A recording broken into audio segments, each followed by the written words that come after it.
साथियों नमस्कार, आपका स्वागत है आपके अपने YouTube चैनल अमित कुमार तेवतिया पर। और हम लेकर के हाजिर हैं हिंदी साहित्य के इतिहास की अगली क्लास यानी कि आधुनिक काल। जैसा कि आप जानते हैं कि हम तेवतिया क्लासेस चैनल के माध्यम से हिंदी साहित्य का इतिहास पढ़ रहे हैं और हिंदी साहित्य के इतिहास को 4 भागों में बांटा गया है, जिसमें हम आदिकाल आपको प्रोवाइड करा चुके हैं, भक्ति काल की वीडियो भी हमने अपलोड कर दी थी और रीति काल भी आप तक पहुंच चुका है। अब यदि हम बात करें भाग 4 की तो हमें ध्यान देना है आधुनिक काल पर। साथियों, सबसे पहले तो आप ये ध्यान रखें कि आधुनिक काल जो है पूरे हिंदी साहित्य के इतिहास में सबसे बड़ा कालखंड है। यह 1850 ईस्वी से शुरू होता है और अब भी जो भी हिंदी साहित्य में रचनाएं हो रही हैं वो हिंदी साहित्य का इतिहास आधुनिक काल के अंतर्गत ही आता है। लेकिन हिंदी साहित्य का इतिहास इतना विशाल है, उसका क्षेत्र इतना विस्तृत है कि हम उसे एक साथ आदिकाल, भक्ति काल और रीति काल की तरह नहीं पढ़ सकते। तो हमने यहाँ भी इसका क्लासिफिकेशन किया है, जैसा कि आप देख रहे हैं कि आधुनिक काल को अनेक कालों में बांटा गया, जिसमें सबसे पहले हम पढ़ेंगे भारतेंदु युग को। भारतेंदु युग का जो समय रहा वो 1850 ईस्वी से 1900 ईस्वी तक रहा, अर्थात लगभग 50 वर्ष तक भारतेंदु युग कहा गया। इसके बाद महावीर प्रसाद द्विवेदी के नाम पर द्विवेदी युग की शुरुआत हुई, जो 1900 ईस्वी से 1920 के मध्य रहा। तीसरे नंबर पे हम पढ़ेंगे छायावाद युग। यह 1918 से इसकी शुरुआत हो जाती है और 1936 तक रहता है। आप अपनी नोटबुक पर इन सब को लिख लीजिएगा, क्योंकि आप आधुनिक काल की जानकारी एक साथ नहीं ले सकते हैं, इसलिए इसको थोड़ा थोड़ा करके हमें पढ़ना पड़ेगा। जो चौथा भाग हम छायावाद युग के बाद पढ़ेंगे वो होगा प्रगतिवाद युग। यह 1936 ईस्वी से 1956 ईस्वी तक रहा, अर्थात भारत की स्वतंत्रता, भारत की आज़ादी जिस समय हमें मिली उस समय 15 अगस्त 1947 जो तारीख इस कालखंड के मध्य आती है, अर्थात 1936 से लेकर के 1956 के बीच, तो हम कह सकते हैं कि यह प्रगतिवाद युग था जब देश स्वतंत्र हुआ। प्रयोगवाद की यदि हम बात करें तो यह 5वें स्थान पर पढ़ा जाएगा। यह 1941 से और 1950 तक रहा। अब आप यहां कहेंगे कि आजादी तो हमें 1947 में मिली, तो प्रयोगवाद युग कैसा फिर यहां भी मध्य हम पढ़ सकते हैं। साथियों, प्रगतिवाद युग के रचनाकार अलग थे, प्रयोगवाद युग के रचनाकारों ने अलग से रचनाएं शुरू कर दी, तो यह 1941 से लेकर के प्रयोगवाद का रचनाकाल रहा है। यह भी 1941 से 1950 तक हम पढ़ेंगे। अगर हम बात करें नई कविता के युग की, जिसको अज्ञे ने जो नाम दिया है, तो नई कविता यह 1951 ईस्वी से शुरू होकर के मात्र 10 वर्ष अर्थात 1960 तक रहता है। और जो आज का युग चल रहा है इसको समकालीन कविता के माध्यम से हम पढ़ते हैं। यह 1960 ईस्वी से शुरू हुआ और अब तक यह समकालीन कविता का युग चल रहा है, समकालीन काव्य का युग चल रहा है। यह जो संपूर्ण हिंदी साहित्य के इतिहास का आधुनिक काल है, यह समस्त इस स्लाइड पर दे दिया गया है। समझाने की कोशिश की जाएगी अलग अलग भाग को। तो आइए आज हम सबसे पहले लेते हैं भारतेंदु युग को। मित्रों, भारतेंदु युग हिंदी साहित्य के आधुनिक काल का महत्वपूर्ण युग है। यह 1850 ईस्वी से अब तक आधुनिक काल है, लेकिन जैसे अभी आपने पिछली स्लाइड में देखा कि 50 वर्षों का कालखंड जो कि 1850 से 1900 ईस्वी तक रहा, यह भारतेंदु युग कहलाया। इसमें पहला प्रश्न यह हो सकता है कि भारतेंदु युग का नामकरण किसके नाम पर किया गया है, तो इस प्रश्न का उत्तर आप सीधा देख रहे हैं, भारतेंदु हरीशचंद्र के नाम पर। साथियों, दूसरा प्रश्न पूछा जा सकता है कि हिंदी नव जागरण के अग्रदूत कौन माने जाते हैं, तो इस प्रश्न का उत्तर भी भारतेंदु हरीशचंद्र ही होगा। आप नोट करते रहें इन प्रश्नों को। तीसरा प्रश्न यदि आपसे पूछा जाए कि भारतेंदु हरीशचंद्र का जीवन काल अर्थात जन्म और मरण कब है, तो 1850 ईस्वी में इस महान रचनाकार का, साहित्यकार का जन्म हुआ और मात्र 35 वर्ष की आयु में इन्होंने दुनिया को अलविदा कह दिया और 1885 में इनकी मृत्यु हुई। अर्थात आप सोच करके देखिएगा कि जिसके जीवन के मात्र 35 वर्ष हिंदी साहित्य को मिले हों और हिंदी साहित्य में उसका नाम अमर हो गया हो, जिसके नाम से एक युग की स्थापना हो गई हो, यदि उसका समस्त जीवन दीर्घ काल दीर्घायु यदि होती, तो हिंदी साहित्य के चरम पर निश्चित रूप से हम भारतेंदु हरिश्चंद्र को ही पढ़ते। साथियों, चौथा प्रश्न है कि भारतेंदु हरिश्चंद्र के पिता कौन थे। तो आपको मैं बता दूं कि ये भी बहुत बड़े साहित्यकार रहे हैं, ये भी रचनाकार रहे हैं। इनका वास्तविक नाम तो गोपाल चंद्र है, परंतु इन्होंने जो रचनाएं की हैं वो गिरिधर दास के नाम से की हैं। आइए आगे जानते हैं भारतेंदु हरिश्चंद्र के विषय में और इनके युग के विषय में। पांचवा महत्वपूर्ण प्रश्न है कि भारतेंदु के काव्य गुरु कौन थे। तो जवाब रहेगा पंडित लोकनाथ। जी हां, काव्य गुरु आप समझ सकते हैं कि भारतेंदु हरिश्चंद्र ने केवल खड़ी बोली के माध्यम से गद्य की ही रचना नहीं की, वह गद्य के जनक नहीं है, उन्होंने काव्य की भी रचना की है और उनके जो काव्य गुरु थे वो थे पंडित लोकनाथ।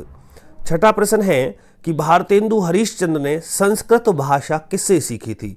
तो इस प्रश्न का जवाब है पंडित ईश्वरी दत्त और पंडित कैलाश नाथ। ये दोनों संस्कृत साहित्यकार थे जिनसे भारतेंदु हरिश्चंद्र ने संस्कृत का ज्ञान लिया।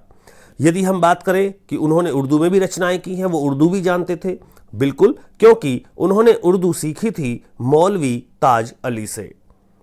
आठवां प्रश्न है कि अंग्रेजी का ज्ञान भारतेंदु हरिश्चंद्र ने किससे लिया। तो आप पढ़ते हैं जो राजा शिव सितारे हिंद हैं, इन्हीं से भारतेंदु हरिश्चंद्र ने अंग्रेजी का ज्ञान लिया। लेकिन राजा शिव सितारे हिंद बहुत अच्छे हिंदी साहित्यकार हैं, हम इन्हें हिंदी साहित्य में पढ़ते हैं। अगर हम 9वें प्रश्न की बात करें तो लिखा हुआ है कि भारतेंदु हरिश्चंद्र की पत्रिकाएं कौन कौन सी हैं। कई बार नाम पूछा जाता है, या इनका प्रकाशन कब कब हुआ है, ऐसा पूछ लेते हैं। तो आप ध्यान रखेंगे कि कवि वचन सुधा यह सबसे पहली पत्रिका है, उसके बाद हरिश्चंद्र मैगजीन है, यह भारतेंदु हरिश्चंद्र की दूसरी पत्रिका है, और बाल बोधनी यह इनकी तीसरी पत्रिका है। अर्थात इन तीनों ही पत्रिकाओं का संपादन भारतेंदु हरिश्चंद्र जी ने किया। यहां आप सन देख रहे होंगे तो एक सन आपको दिखाई दे रहा है 1868। मित्रों, ये पहली वाली का है, कवि वचन सुधा, ब्रैकेट में आप लिखें 1868 में यह भारतेंदु हरिश्चंद्र की पहली पत्रिका थी। 1873 आप देख रहे हैं, इसमें हरिश्चंद्र मैगजीन की शुरुआत हुई, और आपको यहां लिखा हुआ नहीं दिख रहा होगा, लेकिन 1874 अर्थात 1874 में उन्होंने बाल बोधनी पत्रिका का प्रकाशन किया। तो यह हिंदी साहित्य के महान रचनाकार भारतेंदु हरिश्चंद्र के जीवन से संबंधित उनके द्वारा प्रकाशित तीनों पत्रिकाएं हैं। आइए आगे जानकारी लेते हैं।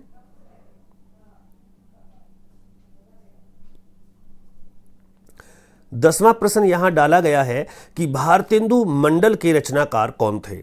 साथियों, हरिश्चंद्र मंडल में जो आते हैं, या भारतेंदु हरिश्चंद्र के जो मंडल में रचनाकार आते हैं, या आप कहें कि इनके समकालीन कौन थे, या कौन थे जो इनकी वैचारिक शक्ति के अनुसार लिखते थे, उनमें आप नाम नोट करिएगा कि यह भारतेंदु मंडल के रचनाकार थे पंडित प्रताप नारायण मिश्र, बद्री नारायण चौधरी जिनका उपनाम प्रेम घन भी है, ठाकुर जगमोहन सिंह, पंडित बाल कृष्ण भट्ट, अंबिका दात व्यास, और अंबिका दत्त व्यास के बाद में लाला श्रीनिवास दास जिनके द्वारा लिखाया गया उपन्यास हिंदी साहित्य का पहला उपन्यास भी है, और राधाचरण गोस्वामी आदि।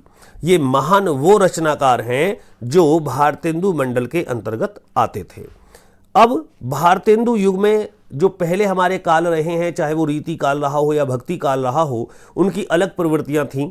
तो यहां पूछा जा सकता है कि भारतेंदु युग की प्रवृत्तियां क्या रहीं, किस प्रकार की रचनाएं हुई। तो सबसे पहले है नव जागरण, अर्थात लोगों में सामाजिक चेतना हो, वो अपने अधिकार के विषय में जाने, वो पढ़ाई लिखाई के विषय में जाने, भक्ति भावना, श्रृंगारिकता, रीति निरूपण और समझ।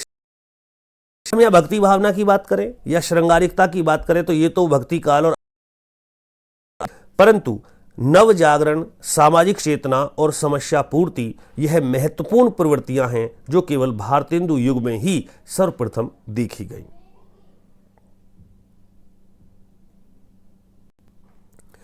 बारहवां महत्वपूर्ण प्रश्न यहां सम्मिलित किया गया है कि राजभक्ति अर्थात ब्रिटिश प्रशंसा, क्योंकि उस समय जो राजा थे या उस समय जो गवर्नर जनरल थे वो अंग्रेज थे, और देशभक्ति यानी कि ब्रिटिश का विरोध, दोनों पर रचनाएं हुई। तो ऐसा युग केवल भारतेंदु युग रहा है। 13वां प्रश्न है, भारतेंदु युग की रचनाओं में किस समस्या को दर्शाया गया? तो साथियों, इसमें नारी शिक्षा, विधवा दुर्दशा और छुआछूत जैसी जो बहुत विशाल समस्याएं तत्कालीन भारत की थीं, उनको छुआ है भारतेंदु युग में, इनके ऊपर रचनाएं हुई। 14वां प्रश्न है, जनता की समस्याओं का व्यापक चित्रण किया गया है। तो यह भी भारतेंदु युग में किया गया। आइए आगे चलते हैं। 15वां यहां प्रश्न है कि भारतेंदु युग में भक्ति संप्रदाय नहीं था और एक ही रचनाकार पद रचता था। तो निर्गुण और सगुण दोनों प्रकार के पदों की रचना एक प्रकार का ही साहित्यकार करता था। संप्रदाय नहीं था, अर्थात जैसे आपने भक्ति काल में पढ़े हैं कि दुनिया भर के संप्रदाय हैं और अलग संप्रदाय के रचनाकार रहे हैं। निर्गुण के लेखक कबीर रहा है, सगुण का लेखक तुलसी रहा है या सूरदास रहा है, लेकिन भारतेंदु युग में ऐसा कदापि नहीं था। एक रचनाकार ही निर्गुण के पद भी लिख सकता था और सगुण के पद भी लिख सकता था। अगर हम 16वें बिंदु की बात करें कि भारतेंदु ने पुनर्उद्धार किया, तो मित्रों जो मुक्तक काव्य है, अर्थात जो प्रबंध काव्य से हटके है, अनेक प्रकार की छोटे छोटे मुक्तक जिसमें होते हैं, उसका पुनरुद्धार पुनः भारतेंदु युग में शुरू हुआ। और पहेलियां और मुकरियां आप शब्द देख रहे होंगे, तो इन शब्दों को आते ही जहन में अमीर खुसरो का नाम आता है।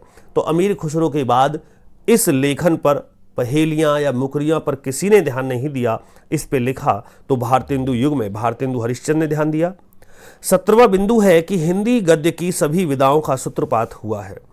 हिंदी गद्य की सभी विधा का मतलब आप समझिए, जैसे नाटक लिखना है, निबंध है, कहानी है, उपन्यास है, कोई रिपोर्ट है, किसी के विषय में गद्य लिखना है, यानी कि काव्य से हटकर है, जिसे गाया ना जाए, जिसे केवल पढ़ा जाए, तो वो भारतेंदु युग में ही हुआ। भारतेंदु युग से पहले तो आदिकाल, भक्तिकाल और रीतिकाल सभी में केवल और केवल काव्य की ही प्रधानता रही, या हम कह सकते हैं कि केवल काव्य लिखा गया है। 18वें बिंदु पर ध्यान दें कि पद्य की भाषा क्या रही। यह एक बड़ी विशेष जानकारी मैं आपको सौंप देता हूं कि भारतेंदु हरिश्चंद्र ने क्या खड़ी बोली में जब गद्य लिखा है तो क्या काव्य लिखने की कोशिश नहीं की होगी? बिल्कुल की। उन्होंने 3 कविताएं भी लिखी, लेकिन वो तीनों कविताएं लिखने में असफल रहे।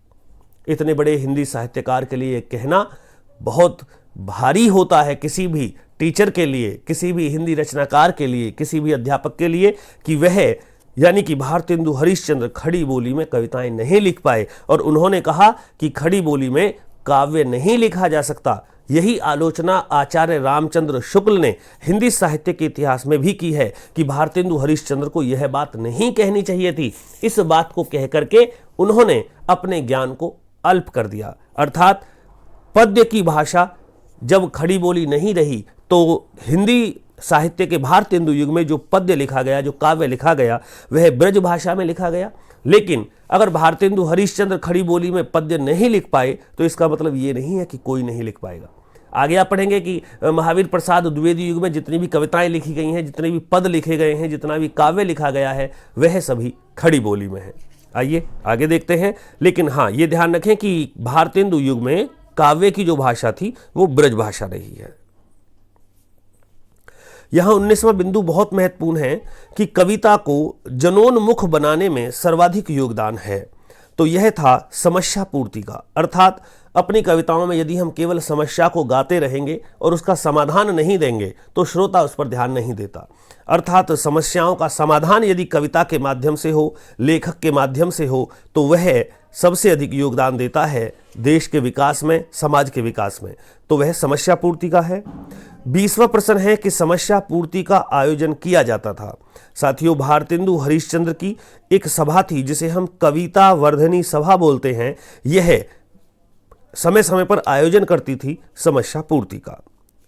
21वां प्रश्न है कि भारतेंदु हरिश्चंद्र ने नाटक लिखे तो बहुत हैं, लेकिन वह कौन सा नाटक है जिसमें उन्होंने अभिनय किया है? तो यह जानकी मंगल नाटक है जिसके रचनाकार हैं पंडित शीतला प्रसाद। इन्होंने यह नाटक लिखा है और भारतेंदु हरिश्चंद्र के द्वारा अभिनीत नाटक, या आप कह सकते हैं कि हिंदी साहित्य का वह पहला कौन सा नाटक है जो अभिनीत है, अर्थात जिसको मंच पर पार्ट प्ले किया गया हो, जिसको दिखाया गया हो, तो वह भी जानकी मंगल नाटक ही है। पंडित शीतला प्रसाद जी ने लिखा है और इसमें अभिनय करने वाले जो एक्टर थे वो भारतेंदु हरिश्चंद्र थे। 22वां प्रश्न है कि भारतेंदु पत्रिका के संपादक कौन हैं। बड़ा अच्छा सवाल है, क्योंकि भारतेंदु हरिश्चंद्र ने भी पत्रिकाओं का प्रकाशन किया, लेकिन उनकी पत्रिकाएं जो आपने अभी पहले पढ़ी हैं कि कवि वचन सुधा, बाल बोधनी और हरिश्चंद्र मैगजीन, वो अलग हैं। लेकिन हरिश्चंद्र के नाम से, भारतेंदु हरिश्चंद्र के नाम से भी एक पत्रिका थी, उस पत्रिका का नाम ही भारतेंदु था, परंतु उसके संपादक राधाचरण गोस्वामी थे, जो कि भारतेंदु मंडल के एक प्रसिद्ध रचनाकार हुए। आइए आगे जानकारी ले लेते हैं। यहां हम पढ़ते हैं भारतेंदु युग की प्रमुख रचनाएं। तो जैसे 23वां प्रश्न है, अब इन रचनाओं को हमने थोड़ा अलग अलग कर दिया है। जिस प्रकार से ये यहाँ आप देख रहे हैं, ये काव्य लिखा हुआ है और ये नाटक लिखा हुआ है भारतेंदु हरिश्चंद्र की ही। तो काव्य में प्रेम मालिका है, प्रेम सरोवर है, गीत गोविंदानंद है। देखिए बहुत इंपॉर्टेंट है, गीत गोविंद तो राइटर कौन, जयदेव। गीत गोविंद टीका तो राइटर कौन, मीराबाई। और गीत गोविंदानंद अब राइटर कौन, भारतेंदु। अंतर समझ में आ गया। गीत गोविंद अलग है, गीत गोविंद टीका अलग है और गीत गोविंदानंद अलग है। तो आगे वर्षा विनोद, बहुत महत्वपूर्ण बुक है, पूछी जाती है, यह भी भारतेंदु हरिश्चंद्र जी ने लिखी है। प्रेम फुलवारी, प्रेम फुलवारी के लेखक भी यही हैं। दशरथ विलाप, यूपी पुलिस सब इंस्पेक्टर में पूछा गया, भारतेंदु हरिश्चंद्र की रचना है। फूलों का गुच्छा और विनय प्रेम पचासा, यह सभी भारतेंदु हरिश्चंद्र की कविताएं हैं, काव्य रचनाएं हैं, लेकिन भाषा किसी की भी खड़ी बोली नहीं है, ये सभी ब्रज भाषा की रचना है। नाटक में सबसे महत्वपूर्ण, वेरी वेरी इंपॉर्टेंट, जो आज तक सबसे ज्यादा रचना पूछी गई है, वो है भारत दुर्दशा। यह भारत दुर्दशा नाटक है भारतेंदु हरिश्चंद्र जी का। अंधेरी नगरी, कक्षा 5 में आता था, अंधेरी नगरी, चौपट राजा, टकासेर बाजी, टकासेर खाजा, तो यह भी भारतेंदु हरिश्चंद्र का नाटक है। महत्वपूर्ण रचना है वैदिकी हिंसा हिंसा न भवती, मुद्रा राक्षस, कर्पूर मंजरी, प्रेम जोगिनी, सती प्रताप, यह सभी नाटक हैं भारतेंदु हरिश्चंद्र के। और आप यहाँ देख रहे होंगे तो छोटा सा लिख दिया है, सती प्रताप ऐसा नाटक है जो इनके जीवन का अधूरा नाटक रहा। भारतेंदु हरिश्चंद्र की अन्य महत्वपूर्ण रचनाएं जो कि इस स्लाइड में हमने दी हैं। उपन्यास, पहली स्लाइड में काव्य के विषय में जान लिया है और नाटक के विषय में जान लिया है। अब ये रचनाएं हैं जो उपन्यास है, जैसे हमरी हट, रामलीला, सुलोचन, सावित्री चरित्र, यह उपन्यास थे जो हरिश्चंद्र जी ने लिखे। और निबंध में कुछ आप बीती कुछ जग बीती, बड़ा महत्वपूर्ण निबंध है, यह भी लिखा गया भारतेंदु हरिश्चंद्र के द्वारा। कभी कभी कैसे पूछेंगे कि भारतेंदु की रचना कुछ आप बीती कुछ जग बीती है, उपन्यास आएगा, निबंध आएगा, या काव्य है या कहानी है, तो इस प्रकार से भी ऑप्शन आ जाते हैं। यदि आपसे पूछा जाए कि अन्य नाटक, तो जयदेव और सबे जाति गोपाल की, ये महत्वपूर्ण नाटक रहे भारतेंदु हरिश्चंद्र के। इसके बाद भारतेंदु हरिश्चंद्र मंडल के जो अन्य रचनाकार रहे हैं, जो आपने पहली स्लाइड में पढ़े हैं मित्रों, आप यहाँ से नोट कर सकते हैं। उनमें प्रमुख नाम है अंबिका दत्त व्यास का। इनकी रचनाएं हैं पावस पचासा, सुकवि सतसई और हो होरी। यह महत्वपूर्ण रचनाएं अब तक परीक्षाओं में अधिकतर आई हैं। आइए आगे देखते हैं। क्वेश्चन नंबर यहाँ 25वां बिंदु है कि बद्री नारायण चौधरी, जिनका उपनाम प्रेम घन है, इनकी रचनाएं हैं जीर्ण जनपद, पेपर में आई हुई है मयंक महिमा और लालित्य लहरी, सबसे महत्वपूर्ण है लालित्य लहरी, यह बद्री नारायण की है। वर्षा बिंदु और अलौकिक लीला, जिन्हें प्रेम घन बोलते हैं, इनकी रचनाएं हैं। 26वां प्रश्न है प्रताप नारायण मिश्र की रचनाएं बताओ, तो प्रेम पुष्पावली सबसे महत्वपूर्ण है। इसके अलावा मन की लहर, लोकती शतक और श्रृंगार विलास, लेकिन सबसे महत्वपूर्ण यहां आपको बताएं तो प्रेम पुष्पावली। राधा कृष्ण दास अलग है, राधाचरण गोस्वामी अलग हैं। तो राधा कृष्ण दास जो हैं, इनकी रचनाएं कंस वध, यह अपूर्ण लिखा गया है। भारत 12 मासा और देश दशा महत्वपूर्ण पुस्तकें हैं राधा कृष्ण दास की। साथियों, इन 27 महत्वपूर्ण प्रश्नों के बाद हम बात करते हैं भारतेंदु हरिश्चंद्र के जीवन से जुड़ी हुई एक विशेष घटना की, जिसे बलिया व्याख्यान के नाम से जाना जाता है। 1884 में भारतेंदु हरिश्चंद्र ने बलिया डिस्ट्रिक्ट में ददरी मेले में हिंदी भाषा को प्रयोग में लाने पर जोर देते हुए कहा कि परदेशी वस्तु और परदेशी भाषा का भरोसा मत करो, अपने देश में अपनी भाषा से ही उन्नति करो। इनका एक महत्वपूर्ण दोहा भी है। यह ऐतिहासिक भाषण था भारतेंदु हरिश्चंद्र का, उनके जीवन में 1884 में दिया और 1850 में जन्म हुआ, 1885 में इनकी मृत्यु हो गई थी। केवल 35 वर्ष का जीवन काल था। तो इसमें जो इन्होंने भाषण दिया कि निज भाषा उन्नति अहे, सब उन्नति को मूल, और बिन निज भाषा ज्ञान के मिटे ही को सूल। यह जो महत्वपूर्ण दोहा है, यह भी भारतेंदु हरिश्चंद्र का है। और इसी घटना को, जो उनका ऐतिहासिक भाषण था उनके जीवन के लगभग अंतिम समय में, यही घटना बलिया व्याख्यान कहलाती है। पेपर में पूछा गया है कि बलिया व्याख्यान का संबंध निम्न